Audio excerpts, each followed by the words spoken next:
আসসালামু আলাইকুম। ম্যাট্রিক্স লেকচারে আজকে আপনাদের সবাইকে স্বাগতম। আজকে আমরা ম্যাট্রিক্সের সকল যাবতীয় বিষয় নিয়ে আলোচনা করব। তো ম্যাট্রিক্স বিষয়ে প্রথমে জানতে গেলে আমাদের লিনিয়ার ইকুয়েশন অর্থাৎ সরল সমীকরণ সম্পর্কে সম্যক ধারণা থাকা প্রয়োজন। তো প্রথমে আমরা কিছু সরল সমীকরণ লিখে নিই। এখানে লিখছি 2x plus 5y plus 8z equals 10। আরেকটা সরল সমীকরণ লিখছি 4x plus 6y plus 9z equals 8। আমি আরেকটা লিখছি 8x plus y plus 5z 11। আমি এটা র্যান্ডমলি লিখছি। তো এই যে তিনটা সরল সমীকরণ লিখলাম, লিনিয়ার ইকুয়েশন লিখলাম, এই তিনটা লিনিয়ার ইকুয়েশনকে একত্রে ম্যাথমেটিক্সের ভাষায় বলে system of linear equation. System of linear equation. তো এই সিস্টেম অফ লিনিয়ার ইকুয়েশন থেকে কিভাবে আমরা ম্যাট্রিক্স ফর্মে লিখব সেটা আমরা এখন দেখাবো। তো আপনাদের একটা কমন ফর্মটা জানায় রাখি, সেটা হচ্ছে যে এই সিস্টেম অফ লিনিয়ার ইকুয়েশন থেকে এ এক্স ইকুয়ালস বি, এই ফর্মে ম্যাট্রিক্স ফর্ম, এই ফর্মটাই হচ্ছে ম্যাট্রিক্স ফর্ম। এখানে এটা হচ্ছে কোএফিসিয়েন্ট ম্যাট্রিক্স, কোএফিসিয়েন্ট ম্যাট্রিক্স। এখানে এক্সটা হচ্ছে ভ্যারিয়েবল ম্যাট্রিক্স, ভ্যারিয়েবল ম্যাট্রিক্স, আর বিটা হচ্ছে আপনার কনস্ট্যান্ট ম্যাট্রিক্স, কনস্ট্যান্ট ম্যাট্রিক্স। তো আমরা এই ফর্মে লিখব। তো এখানে আপনারা প্রথমে কি করবেন, এটা অর্থাৎ কোএফিসিয়েন্ট ম্যাট্রিক্সটা, এখানে ভ্যারিয়েবলটা হচ্ছে এক্স ওয়াই জেড, এবং এক্স ওয়াই জেডের যে সহগগুলো আছে দেখেন, এখানে এক্স এর সহগ 2, এক্স এর সহগ 4, এক্স এর সহগ 8, সিমিলারলি ওয়াই এর সহগ এখানে দেওয়া আছে, জেডের সহগ দেওয়া আছে। আমরা প্রথমে এই সহগগুলো সুন্দর করে এরকম দুটা থার্ড ব্র্যাকেটের ভিতরে পুঞ্জীবিত করব। 2 4 8 5 6 1 8 9 and 5। এবার এক্স অর্থাৎ ভ্যারিয়েবল ম্যাট্রিক্স, আর একটা থার্ড ব্র্যাকেট দিয়ে আমরা ভেরিয়েবল লিখব। তো ভেরিয়েবলে দেখেন যে এখানে কয়টা ভেরিয়েবল আছে, এক্স ওয়াই জেড। আমরা লিখলাম এক্স ওয়াই জেড, তিনটা ভেরিয়েবল আছে। এবং ফাইনালি আমাদের আর একটা ম্যাট্রিক্স বাকি আছে, সেটা হচ্ছে কনস্ট্যান্ট ম্যাট্রিক্স বা ধ্রুবক। এখানে দেখেন ধ্রুবক 10 8 আর 11, এই 10 11 8 আর 11 দিয়ে আর একটা ম্যাট্রিক্স গঠিত হলো। তাহলে এই যে সিস্টেম অফ লিনিয়ার ইকুয়েশন অর্থাৎ কতগুলো সরল সমীকরণের মাধ্যমে যে সিস্টেম অফ লিনিয়ার ইকুয়েশন গঠিত হয়, এই সরল সমীকরণ গুচ্ছকে আমরা এই যে ম্যাট্রিক্স ফর্মে লিখলাম। তো আমাদের একাদশ দ্বাদশ শ্রেণীতে যে ম্যাট্রিক্স অপারেশনগুলো আছে, সমস্ত অপারেশন এই কোএফিসিয়েন্ট ম্যাট্রিক্স এই দ্বারাদেরকে আমরা ডিনোট করেছি, এইটুকের ভিতরেই আর কি অপারেশনটা হবে। তো আমরা এর প্যাটার্নটা দেখে রাখলাম। আপনারা ইচ্ছা করলে এরকম যে কোনো system of linear equation randomly নিয়ে আপনারা এই ফর্মে গঠন করতে পারবেন। তাহলে আমরা এই প্যাটার্ন দেখে বলতে পারি ম্যাট্রিক্সের সংখ্যাটা এরকম যে ম্যাট্রিক্স হলো কতগুলো সংখ্যার একটা সমন্বিত রূপ, যেখানে সংখ্যাগুলা সারি এবং কলামে সুবিন্যস্ত থাকে। তাহলে আমাদের মনে একটা কোশ্চেন অবশ্যই জাগতে পারে, সেটা হচ্ছে এরকম, আমাদের প্রত্যেক জীবনে ম্যাট্রিক্সের ব্যবহারিতা বা কি, এবং ম্যাট্রিক্স আমাদের কি কাজে লাগে। সেক্ষেত্রে আমি তোমাদের বলবো যে আমরা এতদিন যাবত যে ভ্যারিয়েবলগুলোর মান বের করছি, সেটা প্রতিস্থাপন, অপনয়ন, বর্জগুণন এভাবে বের করছি। কিন্তু যখন ভ্যারিয়েবলগুলো হচ্ছে 10 15 20 অথবা 100 200 এরকম থাকবে, তখন আমরা কিভাবে এই ভ্যারিয়েবলগুলোর মান বের করব? তাহলে আমাদের সেই ভেরিয়েবলগুলোর মান বের করতে গেলে অবশ্যই এই ম্যাট্রিক্স ফর্ম গঠন করে বের করতে হবে। এটা সাধারণত তোমরা যখন হায়ার এডুকেশনে যাবা, অনার্স লেভেলের ম্যাথমেটিক্স অথবা অ্যাপ্লাইড ফিজিক্সে পড়বা, তখন তোমরা ভালো করে জানতে পারবা। ঠিক আছে? তো আমরা এখন ম্যাট্রিক্সের বেসিক যে কনসেপ্ট, যে কতগুলো সারি এবং কলাম নিয়ে গঠিত হয়, এখন তোমাদের মনে প্রশ্ন থাকতে পারে সারি কি আর কলাম কি। হ্যাঁ, সারিটা হচ্ছে, আমি এখানে শুধু কোএফিসিয়েন্ট ম্যাট্রিক্সটা রাখতেছি। হ্যাঁ, দেখো সারিটা হচ্ছে এরকম যে অনুভূমিক অক্ষ বরাবর যাবে, অনুভূমিক অর্থাৎ হরাইজন্টালি যেটা যাবে, এই যে এটা একটা সারি, এটা একটা সারি, এটা একটা সারি। এবার কলামটা কি, অর্থাৎ স্তম্ভটা কি? স্তম্ভটা হচ্ছে যেটা ভার্টিক্যালি আসবে, ভার্টিক্যালি। তাহলে এটা একটা কলাম, এটা একটা কলাম, এটা একটা কলাম। তাহলে দেখলাম যে এই ম্যাট্রিক্সের তিনটা রো এবং তিনটা কলাম আছে। এখন এই রো আর কলামকে একত্রে আমরা ক্রম বা অর্ডার বলে থাকি।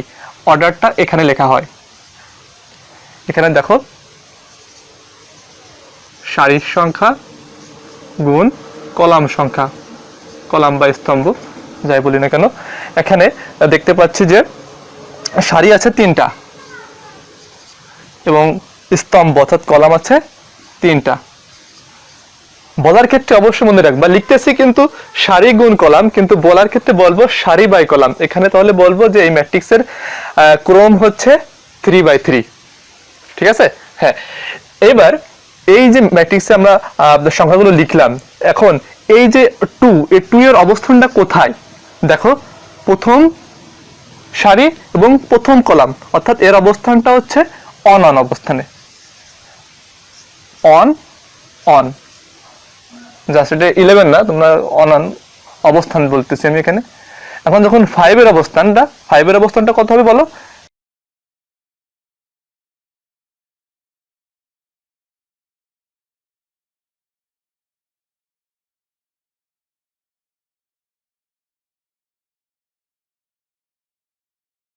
সেকেন্ড রো, আগে রো দিব, পরে হচ্ছে কলাম।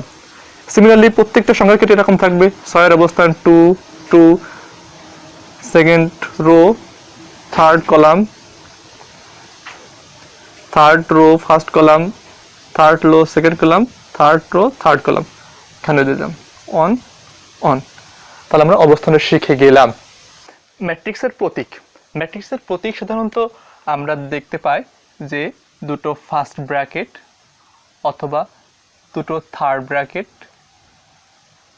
অথবা দুটো ডাবল মডুলাস এর মাধ্যমেও ম্যাট্রিক্স গঠিত হয়ে থাকে।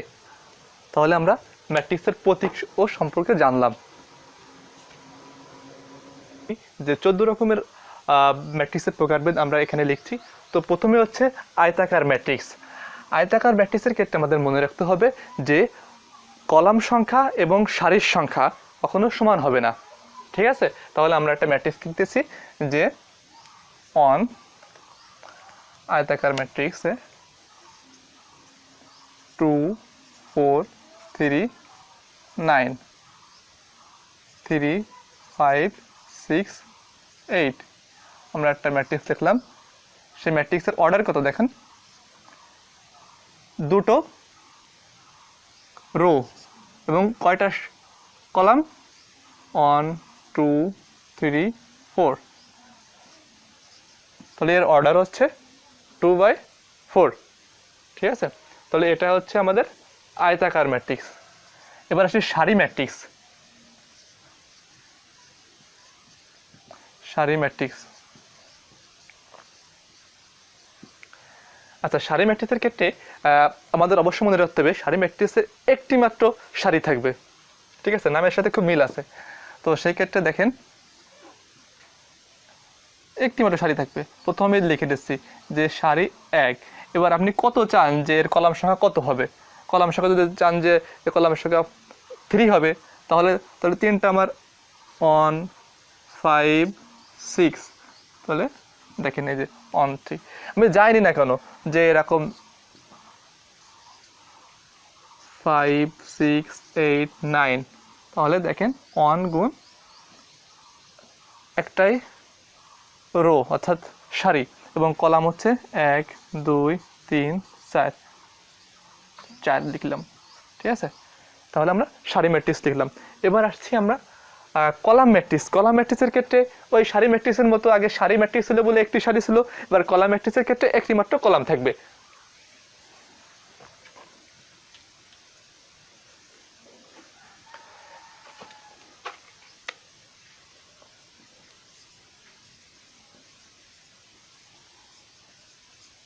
কলাম ম্যাট্রিক্স আপনারাও লিখে ফেলেন। কলাম ম্যাট্রিক্সের ক্ষেত্রে লিখলাম, তো এখানে সাপোজ 2 4 9 2 4 9 লিখলাম। এখানে দেখেন কয়টা কলাম আছে, কলাম একটা, এই জন্য ডান পাশে আগে কলাম লিখে দিলাম 1, আর বাম পাশে লিখবো হচ্ছে সারির সংখ্যা। সারিতে 1টা 2টা 3টা, তাহলে 3 ক্রস 1 অর্থাৎ 3/1 অর্ডার এটা। তাহলে এরকম যতই থাকুক না কেন যে এরকম হইতে পারে, এখানে চেঞ্জ হবে, এখানে এন সংখ্যক হতে পারে, এখানে অন এনটা এখানে আপনি যাই দেন না কেন, 100 দিতে পারেন, 200 দিতে পারেন, 300 দিতে পারেন, যতই দিন না কেন সারির সংখ্যা চেঞ্জ হবে কিন্তু কলামের সংখ্যা অনই থাকবে, তাকেই বলবো আমরা কলাম ম্যাট্রিক্স। এবার আসি বর্গ ম্যাট্রিক্স। বর্গের কথা বললেই আমরা জানি যে এখানে বিপরীত দুই বাহু সমান, অর্থাৎ এখানেও আমরা রোর সংখ্যা এবং কলাম সংখ্যা সমান হবে। তো এখানে আমরা একটা ম্যাট্রিক্স লিখতেছি, বর্গ ম্যাট্রিক্স, যেখানে সারি এবং কলাম দুটো সমান হবে। আমি র্যান্ডমলি লিখতেছি 2 4 6 1 3 9 5 8 6। ঠিক আছে, দেখেন এখানে 3টা সারি আছে, 1 2 3 3 ওয়াস। এখানে কয়টা কলাম আছে বলেন? হ্যাঁ, এখানে কলাম 3টা আছে। ম্যাট্রিক্সের ট্রেস। ম্যাট্রিক্সের ট্রেসের ক্ষেত্রে কোনো বর্গ ম্যাট্রিক্সের যে প্রিন্সিপাল ডায়াগোনাল অর্থাৎ প্রধান যে কর্ণটা আছে, ওই প্রধান কর্ণের যে ভুক্তিগুলো আছে ওই ভুক্তিগুলোর যোগফলই হচ্ছে ম্যাট্রিক্সের ট্রেস। তাহলে এই যে ট্রেস অফ এ ইকুয়ালস বলতে পারি 2 + 3 + 6, অর্থাৎ যোগ করলে যা হয় 5 11। তাহলে এই এ ম্যাট্রিক্সের ট্রেস হচ্ছে 11। আশা করি বুঝতে পারছেন। এবার আসি আমরা মুখ্য কর্ণ। হ্যাঁ, মুখ্য কর্ণ ওই যদি কোনো ম্যাট্রিক্সের বর্গ ম্যাট্রিক্স হইতে হবে, মুখ্য কর্ণ হইতে গেলে অবশ্যই বর্গ ম্যাট্রিক্স হইতে হবে। বর্গ ম্যাট্রিক্সের অন ভুক্তিগামী যে কর্ণটা, দেখেন অন বলতে বোঝাচ্ছে যে কোনো ভুক্তির অবস্থানটা কোথায়, যে এই যে ফার্স্ট কলাম ফার্স্ট রো, এটা হলো এই 2 এর অবস্থানটা হলো অন। এই অনগামী যে কর্ণটা গেছে এটাই হচ্ছে মুখ্য কর্ণ, মুখ্য কর্ণ। এবার আসি কর্ণ ম্যাট্রিক্স। কর্ণ ম্যাট্রিক্সের ক্ষেত্রে যে ম্যাট্রিক্সের মুখ্য কর্ণের ভুক্তিগুলো ব্যতীত অবশিষ্ট ভুক্তিগুলো শূন্য থাকে, তাহলে সেই ম্যাট্রিক্সকে বলি আমরা কর্ণ ম্যাট্রিক্স। এই যে এখানে আমরা উদাহরণ হিসেবে একটা ম্যাট্রিক্স দেখতে পাচ্ছি, এখানে মুখ্য কর্ণের ভুক্তিগুলা অশূন্য কিন্তু অন্য সকল ভুক্তিগুলা শূন্য। এবার আসি আমরা স্কেলার ম্যাট্রিক্স। স্কেলার ম্যাট্রিক্সের ক্ষেত্রে যে কর্ণ ম্যাট্রিক্সের অশূন্য ভুক্তিগুলোর মান একই হবে। এখানে যদি 2 থাকে তাহলে আমরা এখানেও 2 দিব, এখানেও 2 দিব, তাহলে এটা হচ্ছে স্কেলার ম্যাট্রিক্স।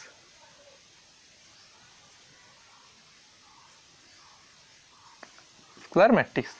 এবার আসি আমরা অভেদক ম্যাট্রিক্স। অভেদক ম্যাট্রিক্সের ক্ষেত্রে যে স্কেলার ম্যাট্রিক্সের অশূন্য ভুক্তিগুলোর মান 1 একক, তাহলে তাকে আমরা বলবো অভেদক ম্যাট্রিক্স। এখানে শুধু অন হয়ে যাবে, তাহলে আমরা কি বলবো? একে অভেদক ম্যাট্রিক্স বলবো।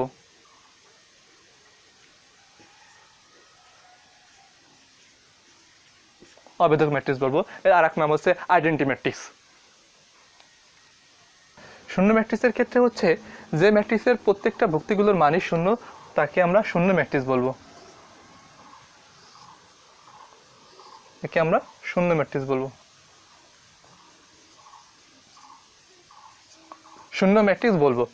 আচ্ছা, আর প্রতিসম ম্যাট্রিক্স বা সিমেট্রিক ম্যাট্রিক্স।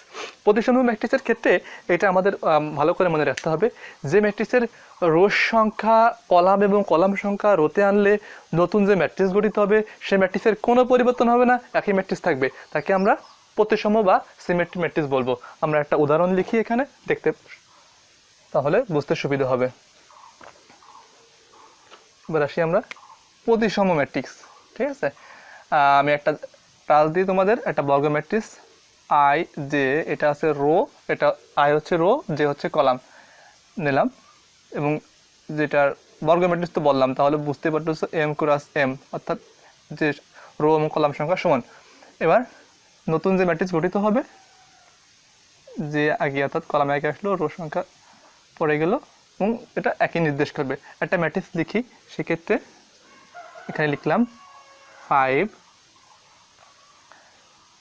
2 -1, এখানে লিখলাম 6, এখানে লিখলাম 2, এখানে লিখলাম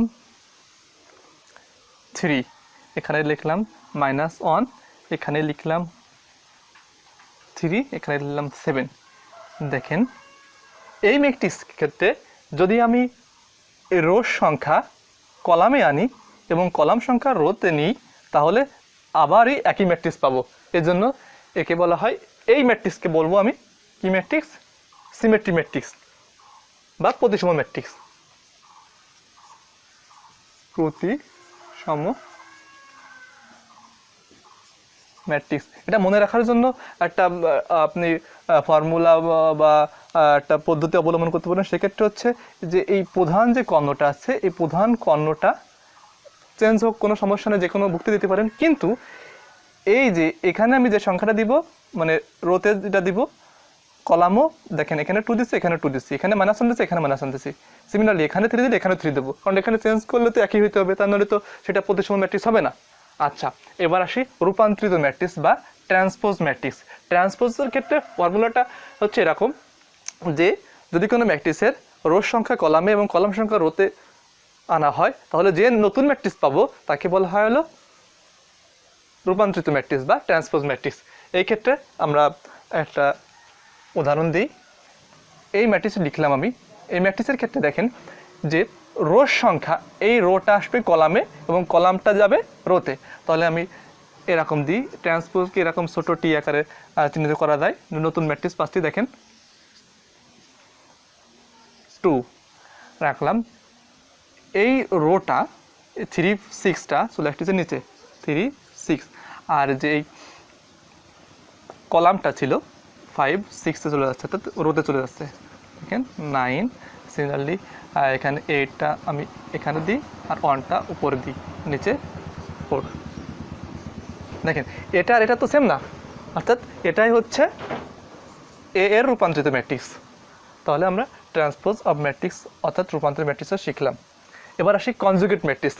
এই যে প্রকারভেদের ভিতরে এই তিনটা হচ্ছে একটু হায়ার লেভেলের, তবে আমাদের জেনে রাখা ভালো এবং খুব সহজ এটা।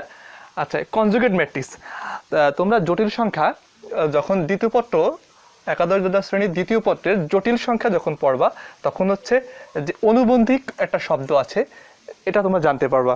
সেক্ষেত্রে আমরা একটা ইমাজিনারি সংখ্যা বা ইমাজিনারি নাম্বার আই দ্বারা তাকে চিহ্নিত করা হয়। আচ্ছা, আই এর মানটা আই স্কোয়ার ইকুয়াল টু -1 ধরা হয়, তাহলে আই ইকুয়ালস -1, এটা জেনে রাখা ভালো।